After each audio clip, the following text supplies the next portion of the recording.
nama Tuhan. Selamat sore, Shalom. Shalom. Sekali lagi Shalom. Puji nama Tuhan, anugerah Tuhan melimpah atas setiap kita, amin. Mari sama-sama kita muliakan Tuhan, kita rayakan kebaikan Tuhan dalam hidup kita lewat nyanyi dan pujian kita. Jangan kita semua berdiri dan kita bersatu hati di dalam doa.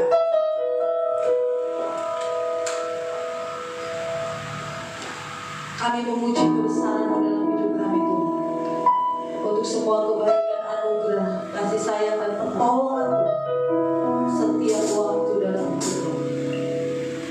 Dalam di hadapan kemegahan-Mu Tuhan, kami bawa nyanyian syukur kami untuk setiap kasih setia-Mu dalam langkah-langkah perjalanan hidup kami yang membawa kami sampai hari ini. Kami tahu bukan karena kuasa dan hebat kami, semua karena anugerah Tuhan. Oleh sebab itu Tuhan, kami mau nyanyikan sukacita pujian sorak-sorai kami, merayakan kebaikan Tuhan dalam hidup kami. Dan kami mau satu kerinduan kami, Engkau disenangkan atas setiap nyanyian sembah kami Tuhan. Dan perkenanan Tuhan turun atas ibadah ini, dari awal pertengahan hingga berakhirnya. Nama-Mu yang ditinggikan. Terima kasih Tuhan. Datanglah kerajaan-Mu dan jadilah kehendak-Mu di bumi seperti di surga. Mari kita yang siap bersorak-sorai dan menyanyi merayakan kebaikan Tuhan sama-sama katakan amin. Mari puji Tuhan.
Inilah sukacita kami di dalam-Mu ya Tuhan.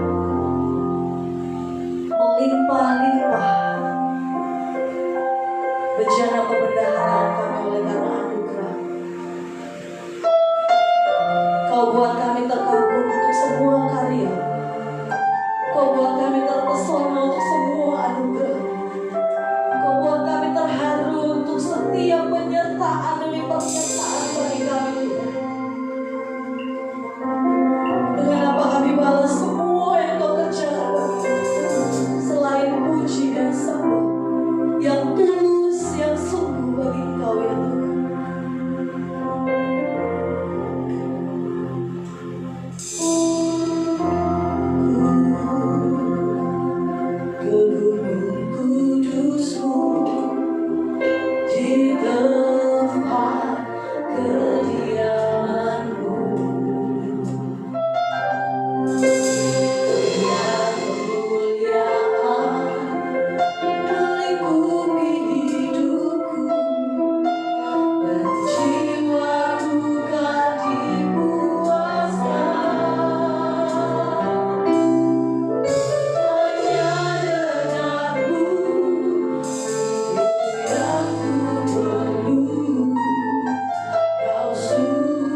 Berkenanlah atas tahta yang dibangunkan oleh puji-pujian orang-orang yang kau tebus, yang kau selamatkan dengan darah-Mu sendiri, ya Allah.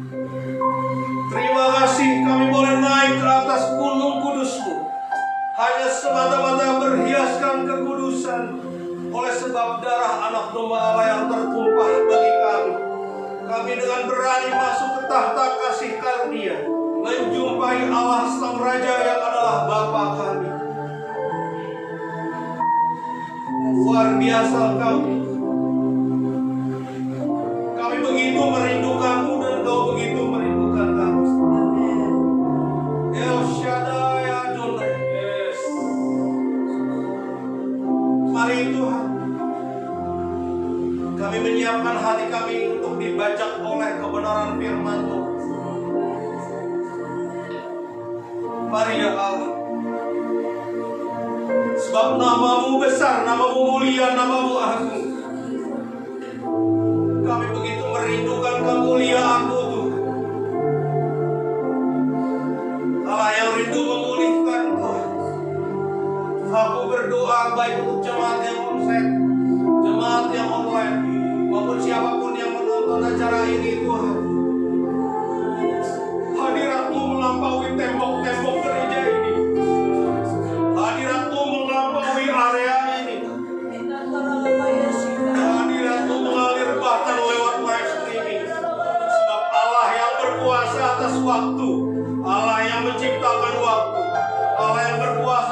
ruang, Allah yang menciptakan ruang.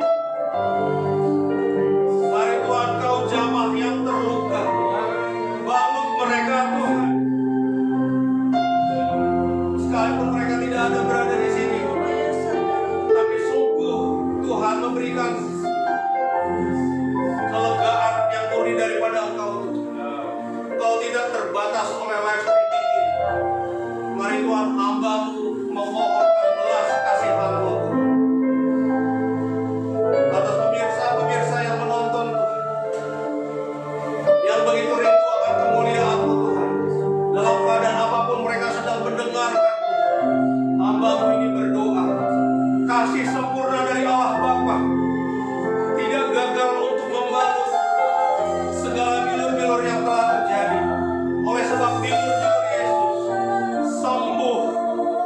sembuh atas segala tekanan mental yang diderita oleh karena kerasnya kehidupan. Hamba-Mu ini berdoa, Tuhan rindu menjamah, Tuhan rindu memberikan kelegaan.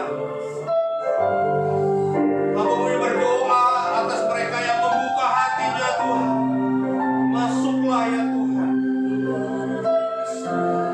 Sebab kami ini hanya berharap kepada nama-Mu.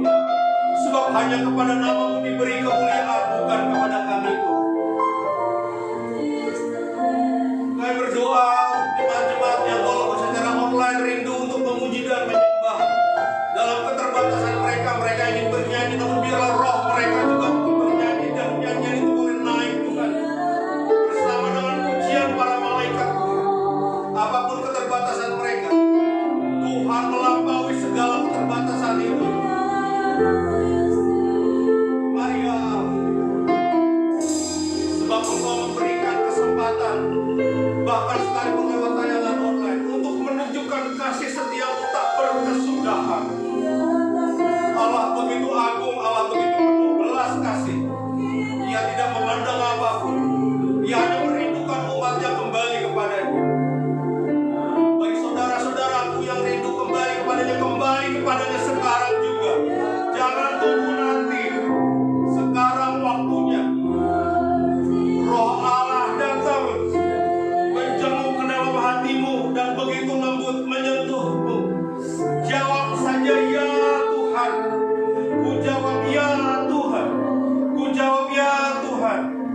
Jangan biarkan kesempatan yang indah daripada Tuhan lewat begitu saja. Sekalipun engkau menyaksikan secara online, Allah tetap sama. Allah yang mengalir bahkan dari altar, bahkan dari surga, bahkan dari ketinggian, bahkan dari dalam hati. Biarkan Ia menyentuh lembut hati. Dia berkata, aku adalah anakku. Untuk engkau yang rindu kembali, seperti Bapa yang merindukan anak bungsunya, Dia rindu menyambut. Bahkan ketika melihatmu kembali, Ia akan menyambut.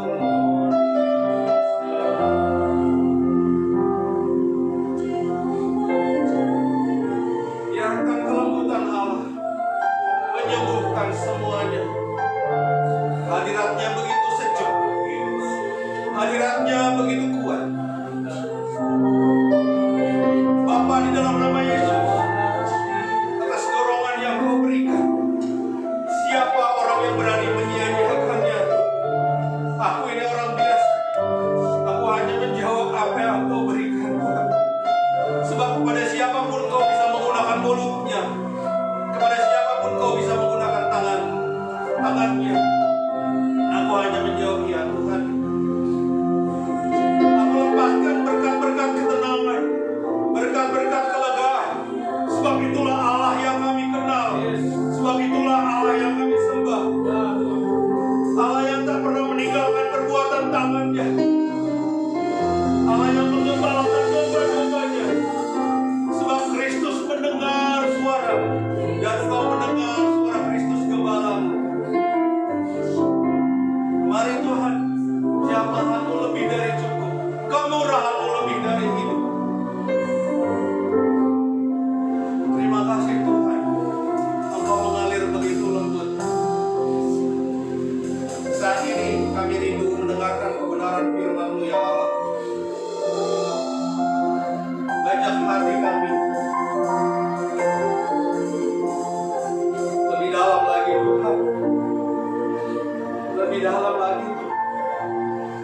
Pulang dalam hadirat-Mu. Terserah Engkau.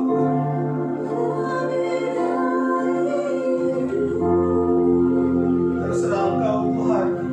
Engkau yang memiliki jemaat-jemaat-Mu. Engkau melampaui persiapan-persiapan kami. Sebab sungguh kemurahan-Mu lebih dari hidup.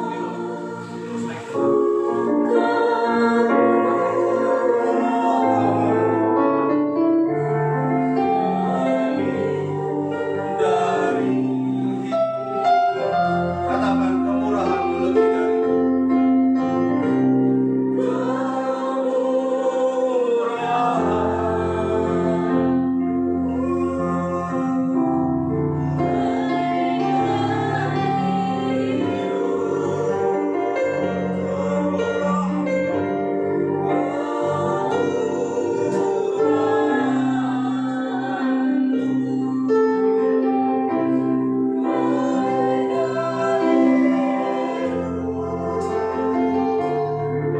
Bahkan di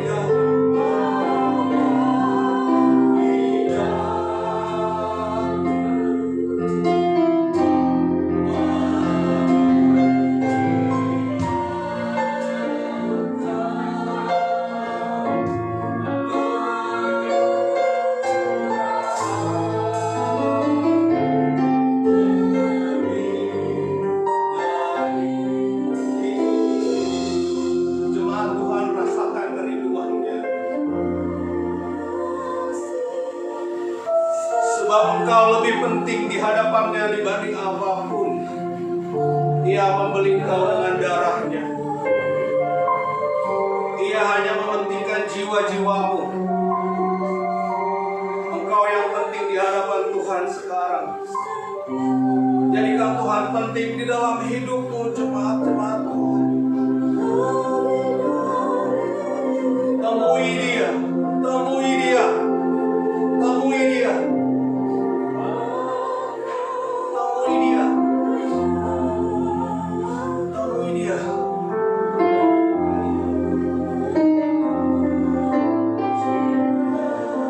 Temui Dia, temui Dia.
Tuhan adalah anak-anaknya, Engkau tidak berkuasa apapun atas semua jemaat Tuhan, baik secara online maupun secara onsite.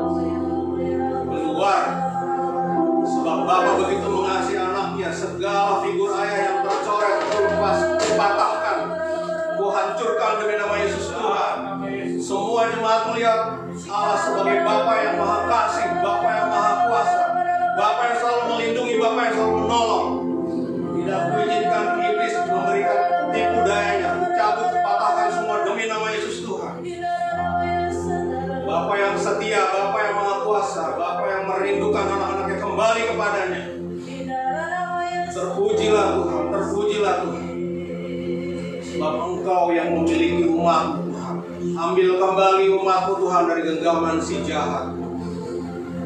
Sebab kami hamba-hamba-Mu berdoa, Tuhan luar biasa, Tuhan dahsyat. Amin. Bangkitlah Tuhan, kalahkanlah musuh-musuh. Amin. Amin.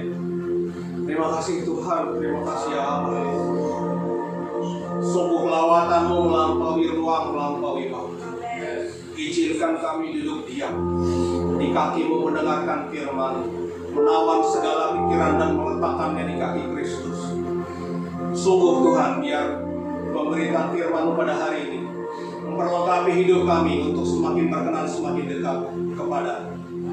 Mari Tuhan, kiranya anak-anak-Mu yang mendengarkan dan hamba-Mu yang menyampaikan boleh beroleh kasih karunia, diubahkan hidupnya oleh kebenaran firman. Demi nama Yesus Tuhan, kami berdoa, kami siap mendengarkan kebenaran firman Tuhan. Sama-sama kita katakan,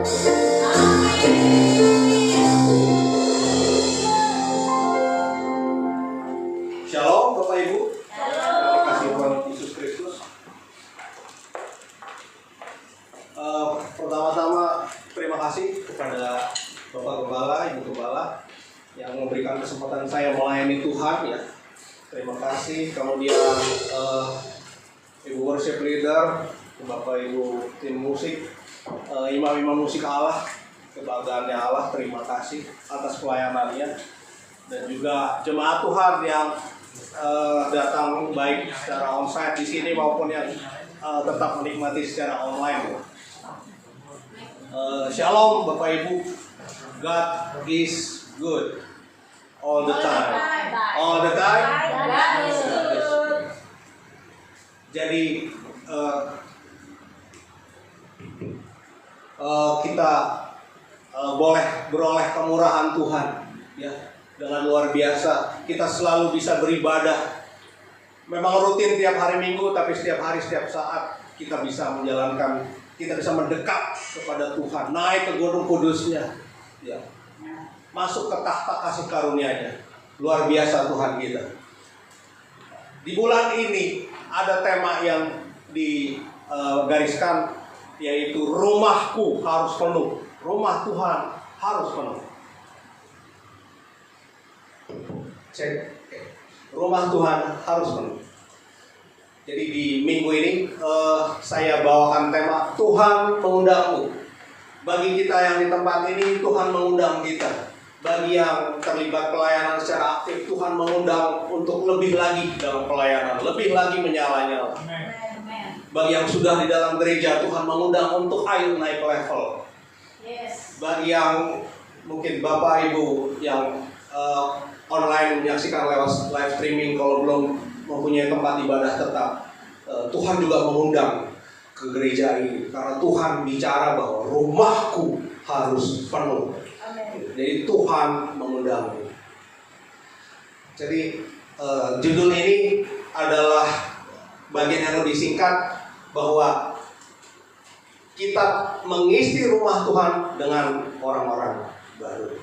Ya, ini untuk mendapatkan PDF dari khotbahnya. Di pokok khotbah minggu ini, yang pertama, jadilah rekan kerja yang baik bagi Allah. Kerjakanlah yang berkenan di hati Allah. Ini poin yang pertama. Poin yang kedua, Tuhan akan mengembangkan kapasitas kita. Jangan dilawan. Kalau bahasa orang-orang, lemesin aja. Kalau lemesin aja, ya gimana dong mau berjalan? Jadi jangan dilawan, tetapi siapkanlah diri. Siapkan diri. Tuhan sudah berfirman, Dia akan mengembangkan kapasitas kita. Dan firman-Nya akan dilakukan Nah, poin yang ketiga, hidup dengan sudut pandang Allah. Ini penting ya. Hidup dengan sudut pandang Allah. Jadi melihat seperti Allah melihat, merasakan seperti hati Allah merasakan, dan bukan bekerja seperti Allah bekerja ya. Menjadi rekan kerja Allah. Jadi kita mengikuti cara Allah bekerja, kita menjadi rekan kerja Dia. Oke, kita akan masuk di pembacaan ayat Alkitab. Ini yang kita akan bahas pada hari ini, yaitu Yesaya 54 ayat 2 sampai 3. Judul perikopnya adalah Perjanjian Damai dengan Sion. Saya undang Bapak Ibu untuk membacakannya dengan cara yang biasa, sering banget kita dengar. 1, 2, 3. Lapangkanlah tempat kemahmu, bentangkan tenda kediamanmu. Jangan menghemat, panjangkan talinya, dan panjangkan kokoh patokmu. Sekali lagi ya. Lapangkanlah tempat kemahmu, terus bentangkan tenda kediamanmu. Jangan menghemat, panjangkan talinya, dan panjangkan kokoh patokmu. Kenapa? Sebab engkau akan mengembang ke kanan ke kiri, keturunanmu akan memperoleh bangsa-bangsa dan mendiami kota-kota sunyi. Siapkanlah dirimu. Yesaya 54 ayat 2 sampai 3. Pasti ingat ya kalau dengan cara yang tadi. Ya, lapangkanlah tempat kemahmu dan bentangkan tenda tempat kediamanmu. Janganlah menghemat, panjangkan tali-tali kemahmu dan pancangkanlah kokoh patok-patokmu. Sebab engkau akan mengembang ke kanan dan ke kiri. Keturunanmu akan memperoleh tempat bangsa-bangsa dan akan mendiami kota-kota yang sunyi. Nah, di tempat ayat itu, Yesaya 54 yang isinya adalah perjanjian damai dengan Sion. Kok damai? Ada apa? Mesti harus perjanjian damai. Nah, kalau kita lihat mulai dari Yesaya 54, jadi kalau kita misalkan baca itu Yesaya 1 buku itu, mulai dari Yesaya 54, itu Tuhan menyebut hamba Tuhan yang sosoknya jamak. Jadi bukan semua hamba Tuhan satu orang, tapi hamba Tuhan yang banyak, artinya umat Tuhan. Ya, jadi kalau kita bicara dari awal, Yesaya 1 sampai 53 itu banyak bicara tentang hamba Tuhan dalam bentuk tunggal, singular form ya, tunggal. Jadi ini berisi tentang nubuatan Yesus Kristus dari Yesaya 1 sampai 53. Kalau kita gali kitab Yesaya itu, saya sendiri kagum, Tuhan itu berurut menceritakan di dalam Yesaya. Jadi seperti udah dalam pendidikan, dasarnya apa, berikutnya apa. Ya itulah ya kehebatannya Tuhan. Walaupun dia mewahyukan lewat Nabi Yesaya, tapi begitu bagus urutannya Tuhan itu. Nah, mulai dari Yesaya 54, suasananya bergeser dari hamba Tuhan singular atau tunggal menjadi hamba Tuhan dalam bentuk jamak. Ya, jadi hamba Tuhan yang diperdamaikan dengan Tuhan sendiri. Singkatnya, kita ini umat Tuhan yang diperdamaikan karena pengorbanan Kristus. Nah, kenapa di Yesaya 54 itu? Jadi Yesaya 54 itu kita diperdamaikan hasil dari ketaatan hamba Tuhan yang menderita. Nah, di Yesaya 53 sebelumnya itu hamba Tuhan yang menderita.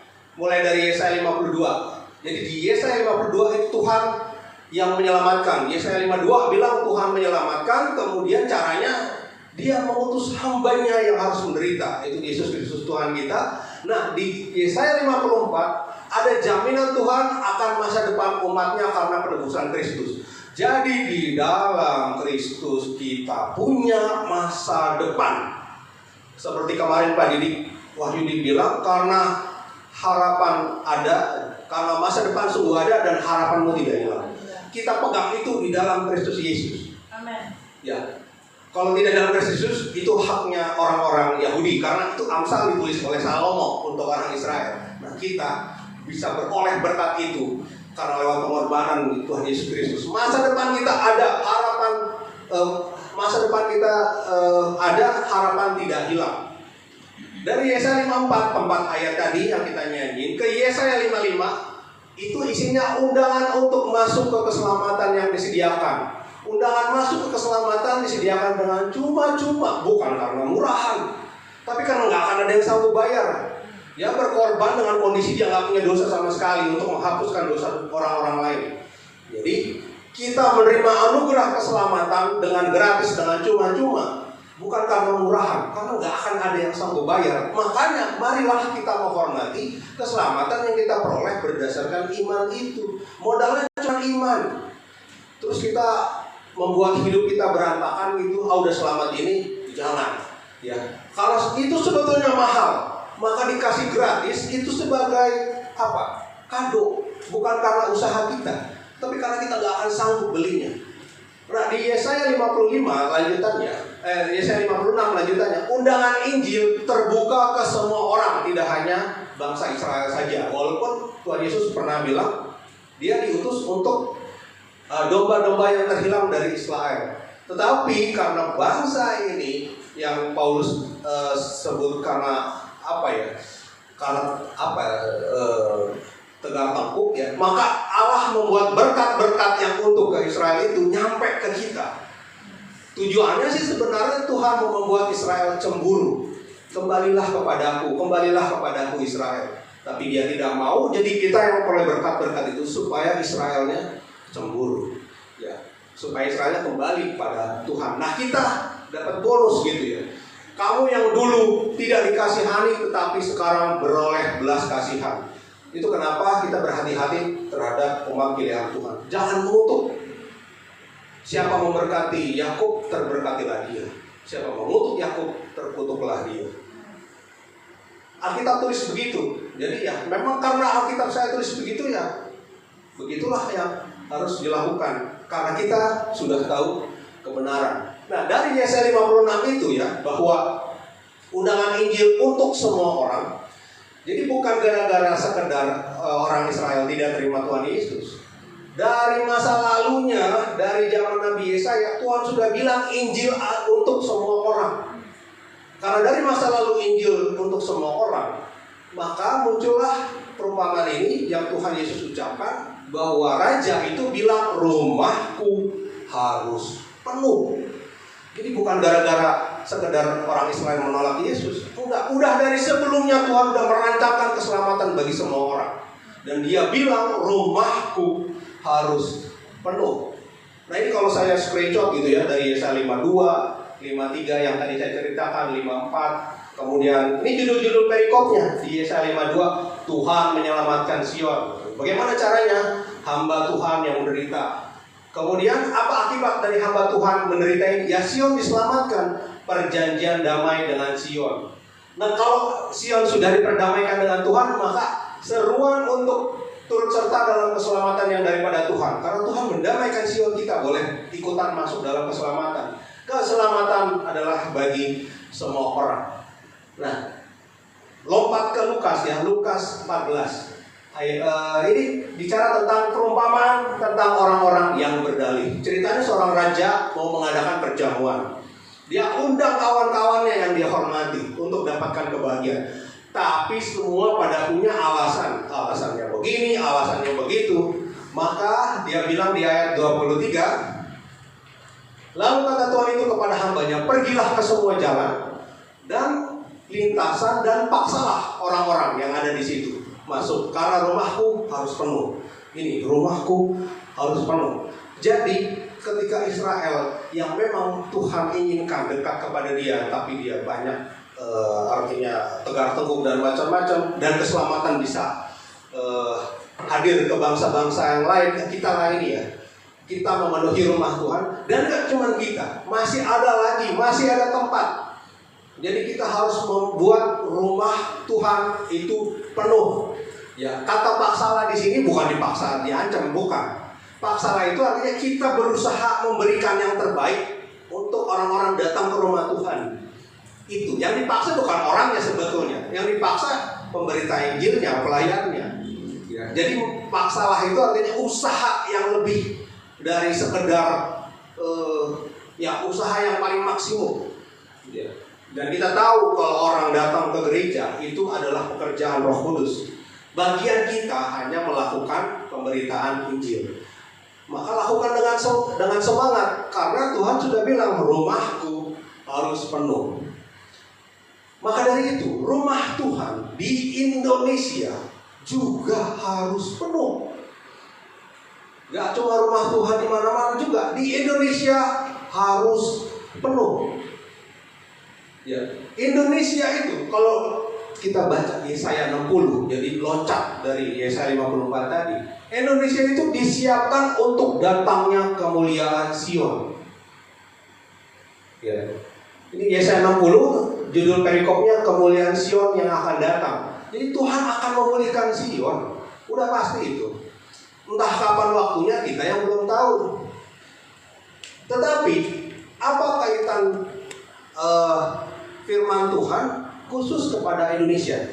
Ya, coba kita lihat Yesaya 60 ayat 7. Saya undang deh Bapak Ibu baca biar sama-sama lihat bahwa ini ayatnya. Yesaya 60 ayat 7. 1, 2, 3. Segala kambing domba Kedar akan berhimpun kepadamu. Domba-domba jantan Nebayot akan tersedia untuk baru. Semuanya akan dipersembahkan di atas mezbahku sebagai korban yang berkenan kepadaku, dan aku akan menyemarakan rumah keagunganku. Ya, kita tahu ya, Kedar itu siapa, Nebayot itu siapa. Ini adalah dua di antara sekian dari anak-anak Ismail. Artinya apa?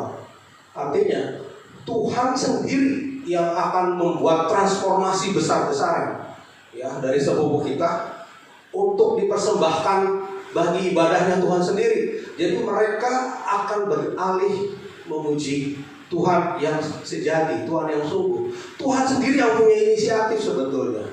Ya.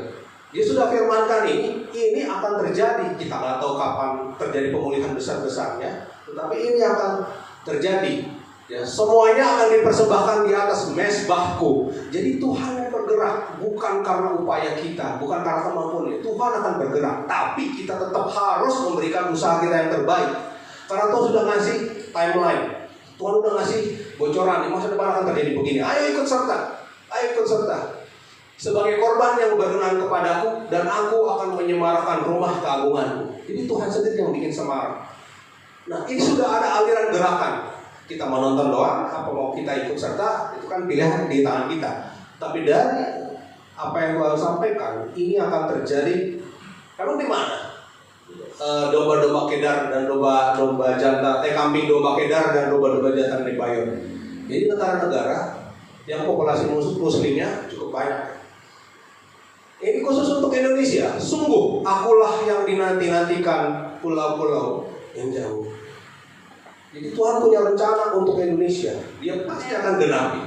Udah pasti itu. Kita cuma belum tahu waktunya aja.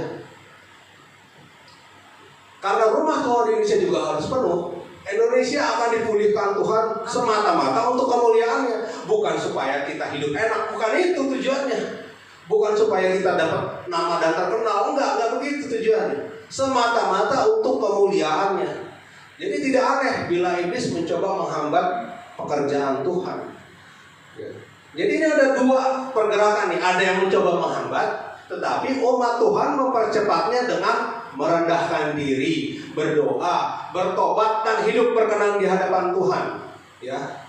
Tetapi umatku yang atasnya namaku disebut, jadi kita boleh dong berdoa mempercepat. Gitu. Jadi kita nggak diam aja bahwa iblis berusaha narik-narik, itu dia pikir dia bisa. Tapi umat Tuhan tidak diam. Umat Tuhan aktif melakukan perlawanan. Ya, sebab peperangan kita bukan melawan darah dan daging. Peperangan kita melawan penguasa di udara. suasana perang senantiasa, tapi bukan melawan darah dan daging. Ya, melawan penguasa-penguasa di udara itu, ya, melawan segala yang jahat. Tuhan akan berikan kemampuan, Tuhan akan berikan karunia, Tuhan akan berikan segala kesempatan. Tapi stay alert, tetap waspada, tetap dalam kondisi perang, tetap kenakan selengkap senjata Allah. Karena peperangan kita bukan kepada sesama kita, tetapi kepada pekerjaan-pekerjaannya si iblis itu. Dan umatku yang atasnya namaku disebut merendahkan diri, berdoa dan mencari wajahku, lalu berbalik dari jalan-jalannya yang jahat, maka aku akan mendengar dari surga dan mengampuni dosa mereka serta memulihkan negeri mereka. Jadi apa yang Tuhan bilang tentang domba, kambing domba Nebayot, domba-domba jantan, kambing domba Kedar, domba-domba jantan Nebayot, kita boleh dong minta dipercepat. Kita boleh minta. Tapi ini syaratnya, merendahkan diri, berdoa, mencari wajah Tuhan. Artinya apa hati dia, apa keinginan dia. Lalu berbalik dari jalan yang jahat. Jadi ada bagian kita yang berdampak pada pemulihan negeri. Kalau kita berbalik dari jalan-jalan kita yang jahat, ya, sekecil apapun kita berbalik. Setiap hari kita berbalik, setiap hari kita berbalik, maka diperhitungkan bahwa Tuhan akan mendengar dari surga, mengampuni dosa, serta memulihkan negeri. Ini yang cara kita melawan pergerakan iblis yang berusaha terus untuk ngacak-ngacak Indonesia. Ya ini cara kita, tidak diam aja, tapi secara aktif. Minta sama Tuhan, Tuhan percepat pemulihan, karena pemulihan pasti terjadi. Firman Tuhan tidak gagal, seperti hujan jatuh ke bumi, dia akan selalu menemukan cara untuk supaya itu terjadi. Ketika Tuhan Yesus meninggal di atas kayu salib, maka iblis mungkin bersenang-senang. Mana katanya anak Allah, mati juga. Hari pertama dia boleh aja bersenang-senang. Hari kedua dia melihat, oh betul, berarti pekerjaan dia udah mulai sukses. Begitu hari ketiga, akhirnya Tuhan selalu menemukan cara. Ya, dari sana baru kekalahan iblis terjadi. Nah, saya undang Bapak Ibu, kita sebutkan 3 pokok khotbah minggu ini. Yang merah, pertama, jadilah rekan kerja yang baik bagi Allah, kerjakan yang berkenan di hati Allah. Kedua, Tuhan akan mengembangkan kapasitas kita, jangan dilawan, tetapi siapkan diri. Yang merah, 3, hidup dengan sudut pandang Allah, melihat seperti Allah melihat, merasakan seperti hati Allah merasakan. Nah, karena rumahku harus penuh, jadi Tuhan minta umatnya bersiap. Itu tadi Yesaya 54 ayat 2 sampai 3. Tuhan minta umatnya bersiap. Bagaimana kita bersiap? Lapangkan tempat kediamanmu. Jadi lapangkanlah tempat kemahmu dan bentangkanlah tenda tempat kediamanmu. Karena rumah ini akan diisi oleh orang-orang baru. Jangan tinggal di daerah daerahnya nyaman, comfort zone. Udah, itu udah enak segini aja. Saya nggak tahu ya, tapi Tuhan bilang lapangkanlah tempat kemahmu. Ini bukan supaya rumahnya gede, orangnya sedikit ya. Ini supaya rumahnya gede, menampung lebih banyak lagi. Kalau kita ngerasa segini aja cukup, masalahnya Tuhan nggak bilang begitu ya. Tapi kalau lebih dari begini bakal nggak nyaman dong Tuhan. Ya itu dia. Mari kita siap-siap. Karena hidup bersama Tuhan bukan nyari kenyamanan di sini, kita nyari di kekekalan sana. Jadi segala ketidaknyamanan di sini itu adalah cara Tuhan membentuk kita. Jangan dijauhi. Maka dari itu jangan dilawan. Jadi karena sudah dibilang rumahku harus penuh, pemulihan akan terjadi. Jadi sebagai jemaat Tuhan yang mulai didewasakan, kita harus bersiap. Segini doang, kalau kita rasa cukup, Tuhan bilang nggak begitu, maka akan ditambah. Kalau ditambah, akan masuk masalah baru lah ya. Ya begitu, akan masuk ketidaknyamanan baru. Ya, kita dilatih untuk berpikir, nyari solusi, untuk berseru-seru kepada Tuhan. Tuhan kau nambah-nambahin, tapi begini jadinya. Ya sudah, mari kita berseru-seru kepada Tuhan. Tapi Tuhan sudah bilang, lapangkanlah tempat kemahmu dan bentangkanlah tenda tempat kediamanmu. Maka jangan berpuas diri. Nggak bisa kita berpuas diri. Orang dunia juga tahu, nggak bisa berpuas diri. Untuk mereka yang dalam company atau korporasi, kalau berpuas diri dihabisin sama pesaing-pesaingnya. Negara yang berpuas diri akan dihabisi sama negara-negara tetangganya. Nggak ada yang bisa berpuas diri, apalagi urusan Tuhan. Bertanggung jawab mulai dari hal-hal kecil. Siapa setia pada hal-hal kecil, setia pada hal-hal besar. Bertanggung jawab pada hal-hal kecil, dia akan bertanggung jawab pada hal-hal yang besar. Karena Tuhan yang lapangkanlah, jadi kita nggak bisa meremehkan hal-hal kecil. Nggak bisa. Ya. Kemudian, jangan menghemat. Janganlah menghematnya. Panjangkanlah tali-tali kemahmu. Jadi apa yang jangan dihemat? Jangan menghemat kasih dan setia. Ayo, mari kita mengasihi orang itu. Gimana mengasihinya? Jangan dihemat. Jangan pelit jadinya ya. Dia jangan menghemat. Jangan menghemat kasih dan jangan menghemat setia. Kenapa yang saya setia sama dia? Dia mah kebanyakan yang gak layaknya. Gak begitu. Karena Tuhan kita panjang sabar dan berlimpah kasih setia. Sebab kasih-Mu tinggi hingga di awan, setiamu sampai ke langit. Jadi ya, Tuhan seperti itu kita ikuti. Sempurnalah engkau karena Bapa-Mu di surga sempurna. Jadi jangan menghemat kasih dan setia. Enak ngomongnya, harganya mahal dibayar. Ya, oke, mari kita membayar harga. Ya, hidup di dunia yang membayar harga. Kemudian jangan menghemat pengharapan dan kesabaran. Ya, pengharapan dan kesabaran. Namun panjangkanlah, panjang sabar dan selalu berharap. Jangan menghemat iman. Dalam pertandingan iman, dalam kehidupan kita menghemat iman. Jadi kita nggak melihat bahwa pekerjaan Tuhan luar biasa bisa membuka jalan di depan kita. Kitanya sendiri yang nggak kasih kesempatan. Ya, kehendak bebas akhirnya ada di kita. Jadi jangan menghemat iman. Kalau kita tahu iman itu berada di atas dasar firman, jalan. Karena di atas dasar yang benar. Kalau ada di atas dasar yang benar, kemudian iblis mulai ngacak-ngacak, itu sudah di jalan yang benar. Jadi jangan pikirkan pekerjaan iblisnya. Pikirkan bahwa di ujungnya Tuhan selalu akan berhasil. I trust in God, my Savior, the one that will never fail. He will never fail. In God. Jadi kalau bahasanya gini, ku percaya Yesusku Tuhan yang tak pernah gagal. Dia tak akan gagal.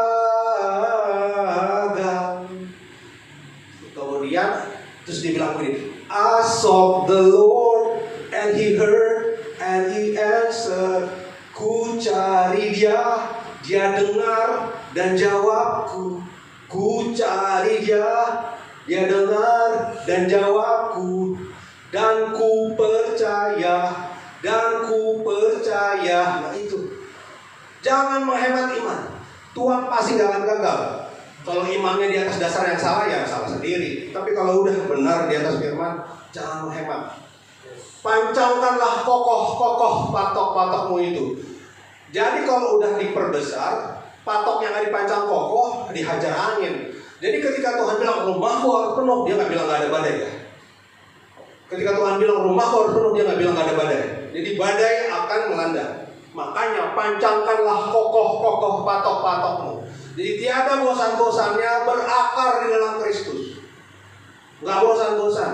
Udah tahu firman itu diulang berkali-kali, nggak apa-apa. Diulang aja terus. Karena badainya berusaha mencabut. Iman timbul dari pendengaran akan firman Kristus. Saling bagi firman. Udah tahu, biarin bagi firman. Nggak ada yang sia-sia di dalam kebenaran firman Tuhan. Selalu tingkatkan pengertian atas kitab suci dan kuasa Allah. Jadi Tuhan Yesus pernah bilang, kamu sesat karena kamu tidak mengerti kitab suci dan kuasa Allah. Ini berdampingan. Ya, kita pegang Alkitab dan kita mengerti kuasa Allah. Ya. Jangan kuasa Allah doang terus minggir dari firman, atau ya sesat. Atau kitab suci doang, tiba-tiba enggak, mujizat udah nggak terjadi hari-hari ini. Padahal Alkitab nggak bilang begitu. Dan ketika yang sempurna itu datang, maka ini berhenti. Nah, yang sempurna datang itu kedatangan Tuhan Yesus yang kedua. Jadi bahasa lidah masih ada, nubuat masih ada, kesembuhan masih ada. Jadi itulah pentingnya kita mengerti kitab suci dan kuasa Allah. Ya, seolah-olah kitab suci ditafsirkan untuk membatasi kuasa Allah. Enggak dong. Kitab suci supaya kita bisa mengenal yang mana kuasa Allah, yang mana yang bukan. Begitu. Dengan kita melihat kuasa Allah, kita makin mengerti kitab suci ini satu-satunya pegangan. Maka dari itu, karena Tuhan, kenapa kita diminta menyiapkan diri? Karena Tuhan memperlengkapi umatnya. Ini udah pasti. Sebab engkau akan mengembang ke kanan, ke kiri. Jadi kita akan dikembangkan kapasitasnya. Jadi jangan malas. Jangan malas. Kapasitas besar mensyaratkan tanggung jawab yang besar. Ya, kita suka, bukan kita, saya suka berdoa untuk Tuhan, kapan dapat yang besar, kapan dapat yang besar. Tapi masalah tanggung jawab lempar aja. Ya. Dalam pekerjaan ingat ya, ada beban yang kita pikul, ada jubah yang kita pakai. Yes. Itu ada dua dalam setiap pekerjaan. Ada orang yang jubahnya dipakai, bebannya dilempar, suruh orang lain yang ngerjain. Ada orang yang bebannya dipikul, jubahnya nggak dipakai. Ya, kalau yang jubahnya dipakai, bebannya nggak dikerjain, ini parah nih. Tapi kalau yang bebannya dipikul, jubahnya nggak dipakai, dia juga akan kesulitan sih sebetulnya. Karena jubah itu akan mempermudah pekerjaan. Tapi ingat, bebannya tetap harus dipikul. Entah mau pakai jubah, entah tidak pakai jubah, bebannya harus dipikul. Jadi jangan malas. Kapasitas yang besar mensyaratkan tanggung jawab yang besar. Kemudian dalam segala ketika peningkatan kapasitas kita dibikin makin dikasih pelatihan, dibikin makin jago, makin hebat. Tetap tenang. Kenapa? Dalam tinggal tenang dan percaya terletak kekuatan kita. Ini Tuhan ngomong kayak begini dalam suasana putus asa loh. Yerusalem, aku sudah bilang, karena dalam tinggal tenang dan percaya terletak kekuatanmu, tetapi kamu tidak mau. Berarti susah banget itu untuk tinggal tenang dan percaya bahwa itu kekuatan, itu susah. Kalau Tuhan udah bilang, ayo kita coba, kita mau tinggal tenang dan percaya. Tinggal tenang dan percaya. Kemudian kalau kapasitas kita sudah diperbesar, bermurah hati. Jangan kapasitas kita besar, kemudian kita sikut atau kita nggak suka orang lain juga bertumbuh. Jangan. Sama-sama bertumbuh, karena Tuhan sudah kasih tempatnya masing-masing. Kalau di satu hal dia lebih baik dari kita punya tempat yang lain kok sebetulnya. Nah, buka hati biar Tuhan tunjukkan itu. Ya, saya cerita sedikit ya. Ini benar loh. Sebab engkau akan mengembang ke kanan ke kiri. Saya cerita tentang saya aja deh. Ini sesuatu yang mungkin Bapak Ibu pernah lihat. Awal-awal masuk BTP, ini kalau saya udah pernah cerita, mohon maaf ya, diulang lagi. Saya masuk beribadah, duduk di kursi jemaat, wah enak nih, praise and worship, dengerin khotbah, menikmati ibadah, senang saya. Oh, praise and worship, khotbahnya bagus-bagus, wah senang. Tapi saya tahu dalam hati Tuhan gak akan biarin. Tuhan tuh selalu pengen orang jangan duduk di kursi jemaat aja, tapi ambil satu pelayanan. Paling tidak, ada 2 atau berapa. Itu udah kerjaan Tuhan. Saya udah ngerasain, tahu saya. Wah, ini pasti akan dikasih beban pelayanan. Tapi sebelum dikasih yang berat-berat, mending saya duluan, biar saya udah ngetek tempat. Ya, itu saya jujur ya, saya begitu dulu. Ini kursi dulu belum ada bajunya. Jadi setiap selesai ibadah, ini kursi akan ditumpuk di sebelah sana, dirapiin. Nah, saya ambil yang itu. Saya mau kasih depan Tuhan. Saya kerja ya. Saya melayani ya. Kan dari yang kecil dihitung. Sama kan 1 dinar. Ngangkat kursi dengan yang khotbah kan sama 1 dinar. Saya bilang begitulah sama Tuhan. Ya udah, saya ngangkat. Itu terjadi berapa lama tuh? Saya senang. Ya udah, aman. Cuma ngangkat kursi doang dihitung pelayanan. Memang orang nggak ngelihat bahwa itu pelayanan. Yang itu kan Tuhan. Ya. Makanya kita tuh jangan terlalu pusing sama penilaian orang. Kita pusing sama penilaian Tuhan. Jadi kita tahu yang kita lakukan itu berkenan sama Tuhan atau tidak. Jadi jangan terlalu pusing sama orang. Nah, saya tuh sudah senang, itu udah comfort zone saya tuh, udah zona nyaman. Naruh kursi itu bagian dari pelayanan. Orang dilihat Tuhan kok tenang saya. Cuman saya tahu di dalam roh saya, ini Tuhan lagi nyiapin sesuatu ini. Saya nggak tahu nih dia nyiapin apa. Sampai akhirnya ketika ini kursi mulai dikasih baju-bajunya ini, berarti udah nggak bisa ditumpuk lagi. Nah udah hilang tuh ladang saya. Bener kan? Udah lihat kan? Dulu kan kayak gitu kan? Hilang dengan saya. Waduh. Saya tahu kok firman ini kau akan mengembang ke kanan ke kiri. Cuman saya udah di comfort zone. Nah berikutnya, wah ini nggak mungkin nih. Pasti kenal lagi saya nih. Akhirnya terjadilah. Pertama kali disuruh ke belakang, artinya disuruh multimedia. Oh ya udah nggak apa-apa di belakang multimedia, nggak ada yang lihat, udah tenang saya. Dah multimedia aja. Saya maksimal di multimedia. Saya benar-benar maksimal lah. Saya yang terbaik saya keluar di multimedia supaya saya nggak dipindah-pindah, supaya saya di multimedia aja, supaya saya di belakang doang. Itu rencana saya. Walaupun saya tahu Tuhan yang saya kenal pasti nemuin cara. Aduh siapa tahu lah. Jangan-jangan bisa kan. Sampai tiba-tiba kan dulu tuh dua syafaat berpasangan. Kena saya. Akhirnya dari belakang harus ke depan. Itu belum pernah dua syafaat tuh Bapak Ibu. Tapi kan berpasangan ya. Sama Bu Esther. Biarin aja. Dia duluan saya belakangan. Tapi kan saya nggak pernah bicara doa syafaat. Udah gimana caranya? Saya tulis Bapak Ibu. Doa syafaat itu saya tulis sampai sekarang saya nggak pernah bisa. Bukan nggak pernah bisa ya. Saya nggak pernah pede untuk berdoa gitu aja. Pasti saya tulis. Takut macet. Itu saya ya, takut macet. Jadi sampai sekarang tuh masih saya tulis. Yang di depan pasti udah tahu lah. Pasti kelihatan. Ini orang doa dibaca. Gitu ya. Saya ngerasa terbatas. Ya singkat cerita, oke lah. Berdoa sama berdoa. Ayo sudah, cuma doa sama aja. Sampai terjadi bahwa berikutnya doa syafaat udah nggak berpasangan lagi. Jadi mundur sedikit ketika kursi-kursi ini dikasih bajunya, di situ saya tahu Tuhan sudah jauh berapa langkah di depan saya. Udah nggak mungkin dihentikan ini. Di situ saya udah tahu. Saya udah kenal lah cara Tuhan tuh emang begitu. Jadi ayo kita kenal. Jadi kita ngelihat di balik peristiwa-peristiwa yang kecil, tangan Tuhan tuh kerja di situ. Dia udah bisa ngeliat ke depan. Aduh, ke depan kayak gimana ini? Udah dipotong ya. Padahal saya cuma senang gini-gini kursi. Nah, kemudian jadi doa syafaat sendiri-sendiri. Ya udah. Jadi setiap kali doa syafaat saya harus siapkan beberapa hari, siapin tulis apa. Saya pikir udah doa syafaat kan udah di depan. Udah ngerangkap juga multimedia di belakang. Saya udah kerjain yang terbaik multimedia. Doa syafaat saya udah kerjakan yang terbaik. Apalagi Tuhan. Cuma saya tahu nggak berhenti. Ini Tuhan tuh nggak berhenti. Itu benar firman itu. Makanya saya cerita kondisi saya itu firman benar. Engkau akan mengembang ke kanan kiri.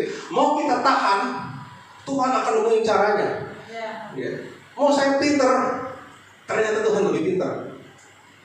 Udah, saya setia di multimedia, saya setia di doa syafaat. Tiba-tiba khotbah ya. Jadilah saya di sini sekarang.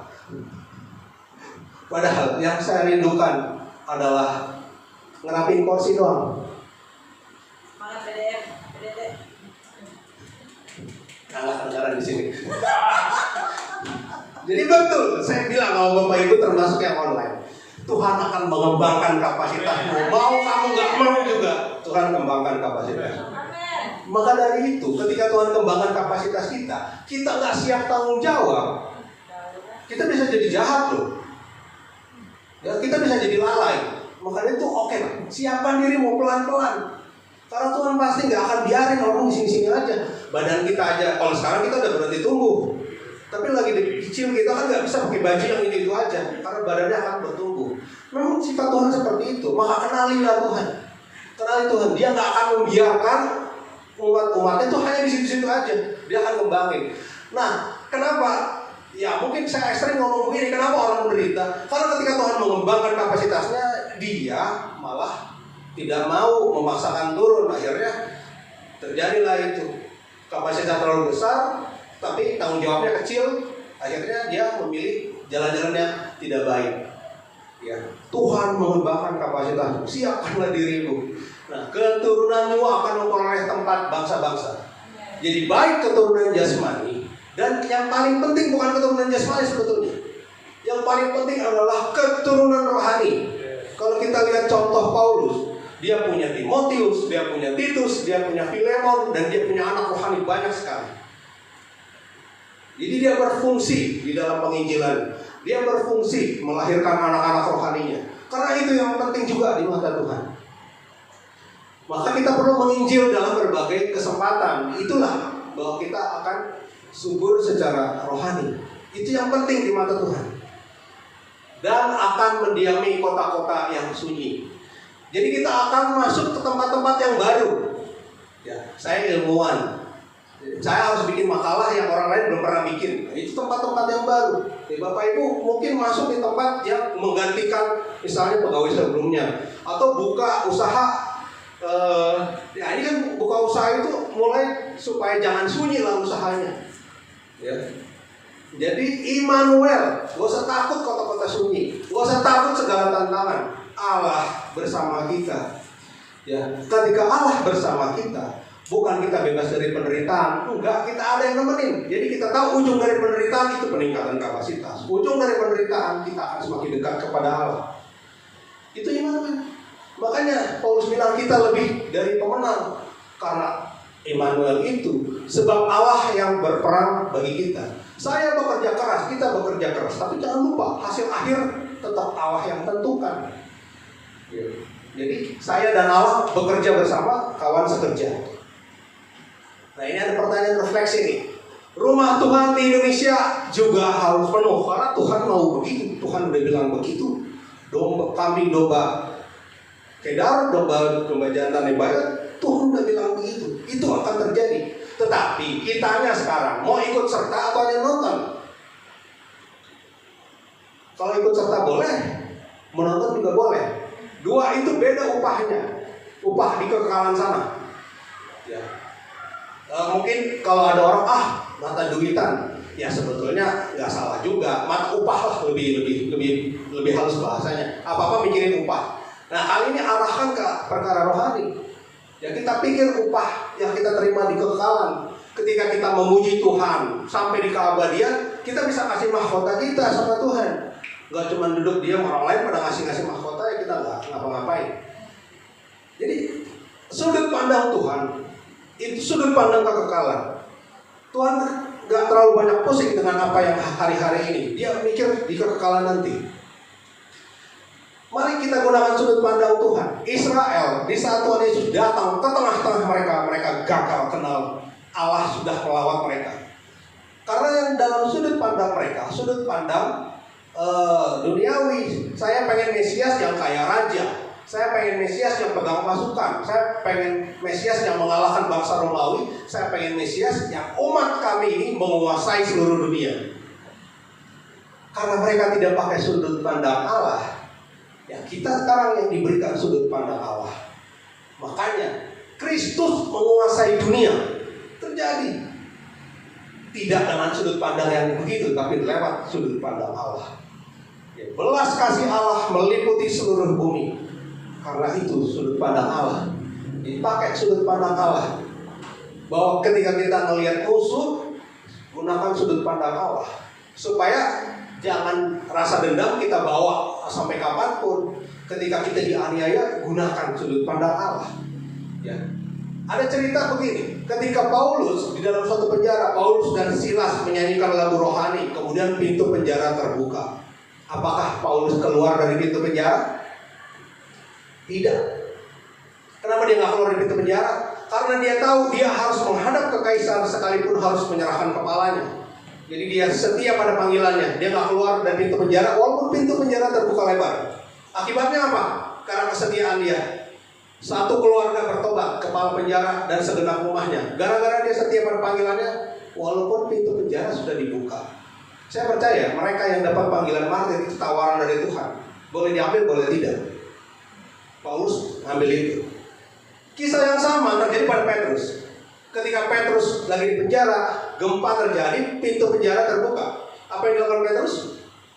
Keluar dari penjara. Singkat cerita, Petrus kemudian melayani sampai ke Roma. Ketika di Roma orang-orang Kristen dipersekusi oleh Kaisar Nero, apa yang dilakukan Petrus? Sama, keluar lagi dari penjara. Dia keluar lagi dari kota Roma. Nah, tradisi gereja bilang bahwa akhirnya Petrus melihat penglihatan. Petrus melihat penglihatan Tuhan Yesus pikul salib masuk ke dalam kota Roma. Petrus tanya, kenapa Tuhan?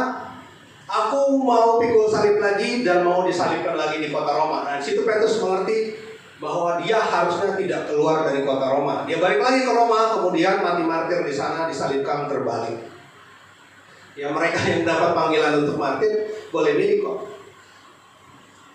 Teman, pada akhirnya mereka memilih sesuai dengan panggilannya. Nah, itu ya, bahwa apakah kita mau sebagai penonton atau kita ikut serta dalam kegerakan Allah. Indonesia udah pasti perlu. Ya, kita cuma mau nonton doang atau mau ikut serta. Itu akan menentukan bagaimana upah kita di kekekalan nanti. Kita menikmati kehidupan kita di kekekalan atau kita cuma gigit jari aja. Ya, jadi masa orang Kristen udah diselamatkan mikirnya masih selamat doang. Kita udah gak mikir masalah selamat aja. Dengan diselamatkan, maka buah dari keselamatan adalah perbuatan baik. Bukan kita berbuat baik supaya diselamat. Kalau udah selamat, perbuatan baik itu keluar terus. Kemudian buahnya berikutnya apalagi? Menginjil. Dengan menginjil kita menuai jiwa-jiwa. Makanya rumahku harus penuh isi dengan orang-orang yang baru. Kita ulangi untuk yang terakhir, 3 pokok khotbah minggu ini. Yang pertama, jadilah rekan kerja yang baik bagi Allah. Jadi kerjakan yang berkenan di hati Allah. Kedua, Tuhan akan mengembangkan kapasitas kita. Jangan dilawan, tetapi siapkanlah diri. Yang ketiga, hidup dengan sudut pandang Allah. Melihat seperti Allah melihat, merasakan seperti hati Allah merasakan.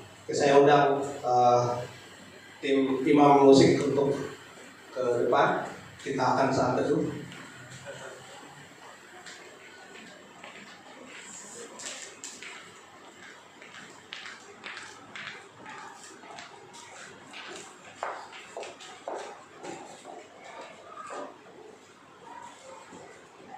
Ya, kita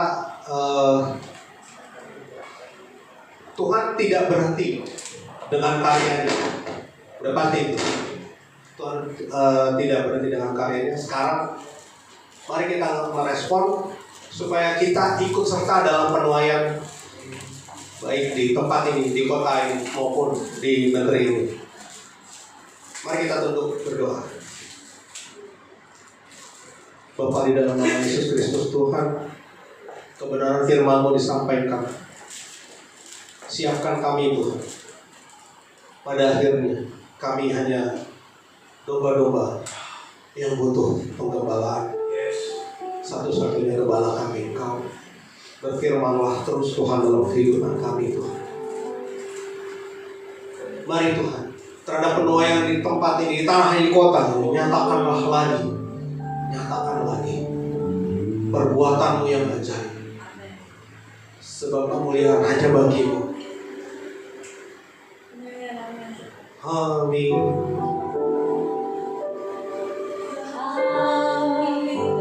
Mendengar perbuatan-Mu dahsyat di masa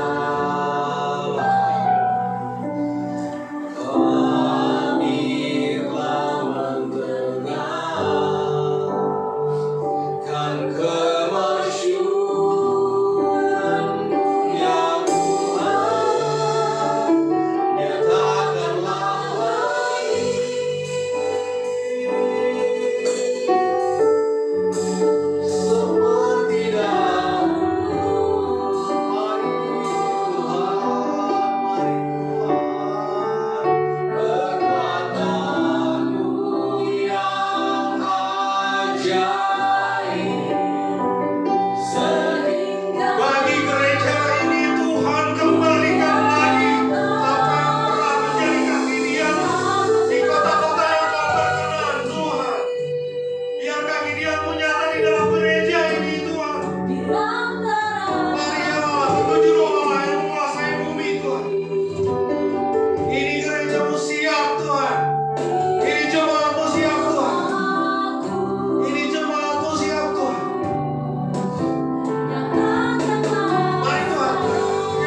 yang punya keyakinan palsu bahwa dia hanya mampu memperlambat, namun Tuhan akan menemukan cara.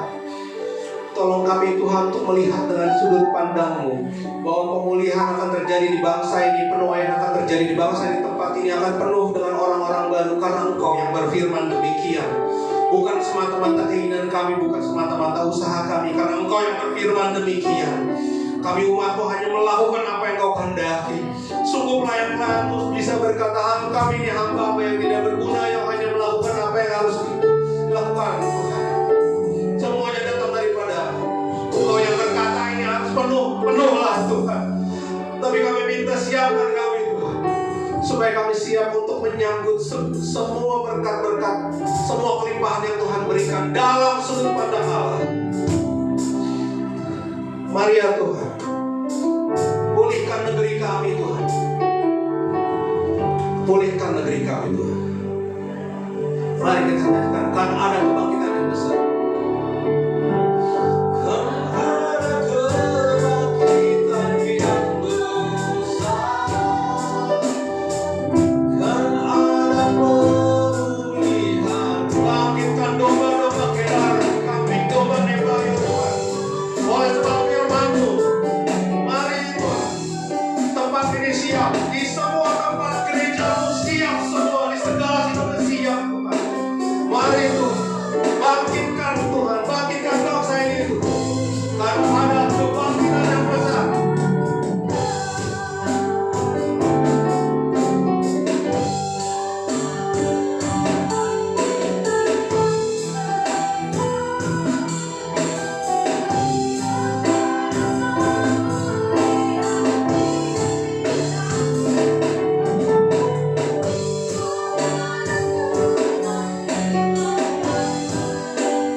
Persiapkan diri kami Tuhan untuk diperlebar kapasitas kami bagi kemuliaan nama Tuhan, dan mampukan kami mengerjakan apa yang Tuhan percayakan bagi kami dengan maksimal, dengan tulus dan murni di hadapan-Mu, agar Kau dapati setiap kami berkenan di hadapan-Mu Tuhan, dan menjadikan kami serupa dengan gambar-Mu ya Tuhan.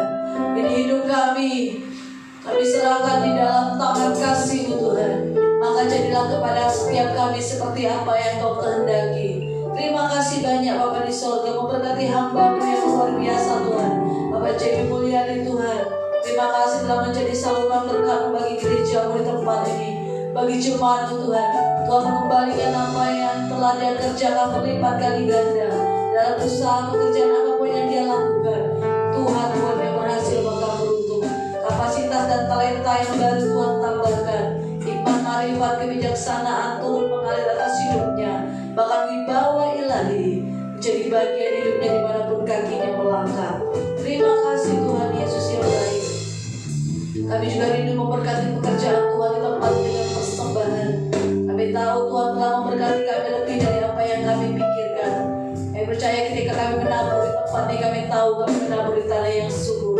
Dan ketika kami menabur, Tuhan yang memberi pertumbuhan dalam pekerjaan, dalam sekolah kami, dalam usaha kami, bahkan apapun yang kami kerjakan, Tuhan pasti berhasil dan beruntung. Ini ucapan syukur kami yang kami beri lewat persembahan kami. Mari setiap kita yang siap memberi persembahan sama-sama katakan amin. Selamat memberi persembahan, Tuhan Yesus memberkati. Saya akan membacakan beberapa warta semoga.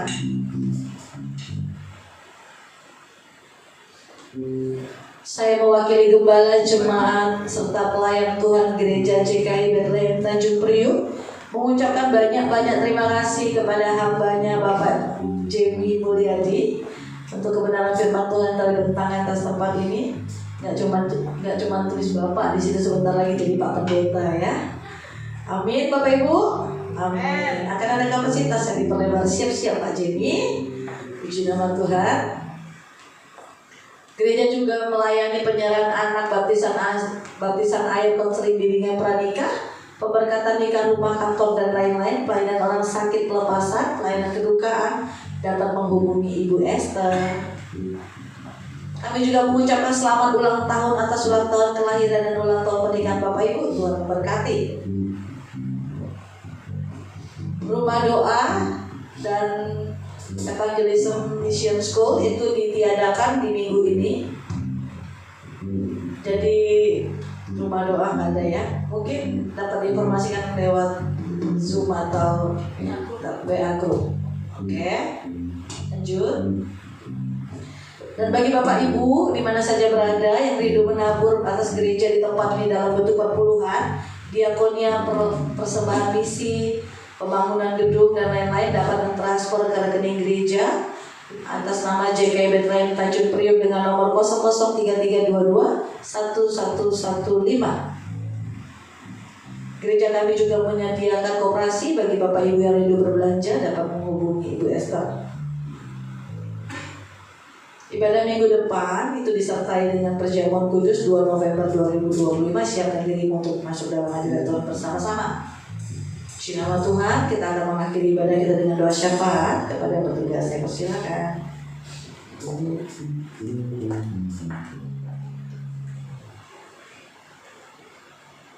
Mari Bapak Ibu tundukkan kepala, kita bersatu di dalam doa. Terima kasih Bapak yang baik. Engkau sungguh baik dan teramat baik di dalam kehidupan kami. Kami bersyukur Tuhan buat kebenaran firman-Mu yang sudah kami dengar ya Allah. Engkau mengingatkan kami bahwa kami adalah rekan sekerja-Mu ya Tuhan. Engkau juga mengingatkan kami bahwa Engkau akan mengembangkan kapasitas kami. Dan Engkau juga mengingatkan kami untuk dapat mengerti sudut pandang-Mu ya Allah atas hidup kami.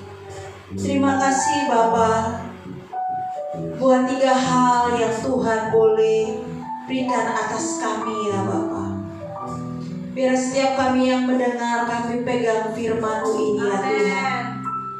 Ini waktu-Mu atas kami ya Tuhan. Ini waktu-Mu kebangkitan atas gereja-Mu di tempat ini ya Allah. Kami percaya Tuhan, ini waktunya Tuhan. Ada kebangkitan yang besar atas gereja-Mu di tempat ini ya Allah. Kami tahu maksud dan tujuan-Mu atas gereja-Mu di tempat ini. Khususnya kami yang berada di JKI Bethlehem Tanjung Priok. Kami siap Tuhan. Kami mau melangkah bersama dengan Tuhan. Kami mau masuk dalam rencananya Tuhan. Kami mau Tuhan. Karena ini waktunya Tuhan atas gereja-Mu di tempat ini. Terima kasih Bapa. Satu yang kami percaya, Tuhan akan memberikan kemampuan buat kami. Tuhan akan berikan ketenangan dalam kehidupan pelayanan kami. Karena kalau Tuhan sudah membuka, tidak ada satupun orang bisa menutupnya. Kalau Tuhan sudah menutup, tidak ada satupun orang bisa membukanya ya Tuhan. Terima kasih Bapak, terima kasih Tuhan. Kau berkati hamba-Mu Bapak Jimmy Mulyadi ya Allah. Biar pengurapan-Mu tetap tinggal di dalam kehidupannya ya Allah. Mari Tuhan Kau juga memberikan kekuatan kesehatan yang sempurna buat hamba-Mu. Biar melalui kehidupannya Tuhan banyak orang melihat Kristus di dalam dirinya ya Allah. Di tengah-tengah kehidupan rumah tangganya, jadikan iman yang bijaksana untuk istri dan anak-anaknya ya Tuhan. Sebagai abdi negara bahkan karyawan di satu instansi pemerintahan ya Allah, mari Tuhan Engkau juga mengadakan perbedaan buat orang yang menyembah Tuhan dan tidak menyembah Tuhan. Berkati pekerjaan hamba-Mu ya Allah. Kau juga memberkati Tuhan sebagai dosen ya Tuhan. Kami percaya Tuhan, saat hamba-Mu berdiri Tuhan, ada wibawa ilahi yang melingkupi hamba-Mu Pak Jimmy Mulyadi ya Allah. Terima kasih Tuhan. Dan kami percaya kemanapun hamba-Mu melangkah, tangan kasih Tuhan tidak pernah meninggalkan hamba-Mu. Kau juga berkati istri, Kau juga berkati kedua anaknya ya Allah. Kami percaya rumah tangga Pak Jimmy Mulyadi, rumah tangga yang penuh dengan kemuliaan yang Tuhan. Terima kasih Bapak, biar melalui keluarga Bapak Jimmy Mulyadi Tuhan, banyak orang mengenal Tuhan. Terima kasih Bapak. Kau juga berkati seluruh hamba-hamba-Mu ya Allah, yang mengambil bagian dalam ibadah malam hari ini Tuhan. Kau berkati worship leader, Kau berkati singer ya Tuhan, Kau berkati tim musik yang ada ya Allah. Kau berkati pendoa sapa, pembaca warta, kolekta, dan guru-guru skala minggu, kameramen Tuhan, soundman Tuhan, multimedia. Kami yang ambil bagian Tuhan dalam pekerjaan-Mu. Kami percaya Tuhan, Kau memberkati setiap kami ya Abah. Kau berkati rumah tangga kami, Kau memberkati pekerjaan kami, Kau berkati usaha kami ya Abah. Keluar masuknya kami diberkati Tuhan. Dimanapun kami berdiri dan menginjakkan kaki kami Tuhan, ada kuasa dan otoritas melingkupi kami ya Abah. Dan kami percaya saat hidup kami mencerminkan Kristus, ada kuasa Roh Kudus yang mengalir atas hidup kami ya Abah. Terima kasih Tuhan Yesusku yang baik. Kau berkati Tuhan ke jemaat Tuhan yang ada di dalam di dalam yang melihat dari Zoom meeting ini ya Tuhan. Kami percaya mereka yang sakit Tuhan sembuhkan, mereka yang berbeban berat Tuhan angkat beban mereka. Hari ini mereka mengalami kasih Kristus, hari ini mereka mengalami pengenalan akan Kristus. Terima kasih Tuhan. Dan Kau juga berkati setiap jemaat Tuhan di tempat ini ya Abah. Kau berkati Tuhan untuk jemaat Tuhan yang hadir maupun yang tidak hadir. Kau berkati mereka ya Abah dalam kehidupan mereka sehari-hari. Kasih Tuhan tetap tinggal dalam kehidupan mereka ya Abah. Terima kasih Tuhan Yesusku yang baik. Kau berkati Tuhan hamba-Mu Bapak Gembala kami Tuhan. Kau berkati saat ini Tuhan dalam pelayanannya. Kau demi menyertai hamba-Mu Tuhan, Bapak Pendeta Iksan Palopo ya Tuhan. Kau juga berkati istri dan ketiga anak bahkan mantunya ya Allah. Melalui kehidupan Bapak Gembala di tempat ini ya Tuhan. Mari Tuhan curah-curahkan apa yang isi hati-Mu atas hamba-Mu ya Allah. Hingga hamba-Mu saat ini berdiri buat Gembala GKI Bethlehem. Apa yang dilakukan, apa yang direncanakan, apa yang dibicarakan sesuai dengan isi hatinya Tuhan. Terima kasih Bapak yang baik. Terima kasih Tuhan. Terima kasih Bapak. Kau berkati seluruh pekerja yang ada ya Tuhan. Kami selalu bersatu hati, kami selalu bergandengan tangan. Kami tahu Tuhan, ladang sudah menguning siap untuk dituai ya Bapak. Mari Tuhan kami yang seluruh pekerja yang ada, kuatkan dan teguhkan hati kami untuk kami boleh melihat ladang-ladang yang sudah menguning siap untuk dituai ya Abah. Kami percaya Tuhan akan kirimkan pekerja-pekerja buat gereja-Mu di tempat ini, hingga ladang-ladang yang sudah menuai itu Tuhan siap kami tuai di dalam nama Tuhan Yesus. Terima kasih Bapak. Terima kasih Tuhan untuk visi gereja-Mu di tahun 2025 adalah tahun kelimpahan. Kami akan meraih kelimpahan itu Tuhan di tahun ini ya Abah. Setiap pundi-pundi kami akan tersedia segala sesuatu yang kami perlukan di dalam nama Tuhan Yesus. Terima kasih Tuhan. Terima kasih Bapak. Terima kasih Tuhan.